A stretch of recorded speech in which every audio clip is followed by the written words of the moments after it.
¿Sabías que antiguamente estas eran las fuentes donde sacaban agua?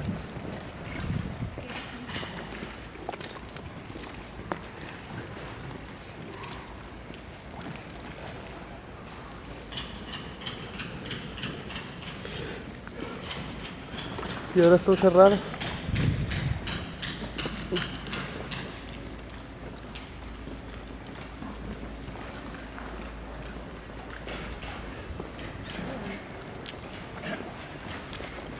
Y una devoción.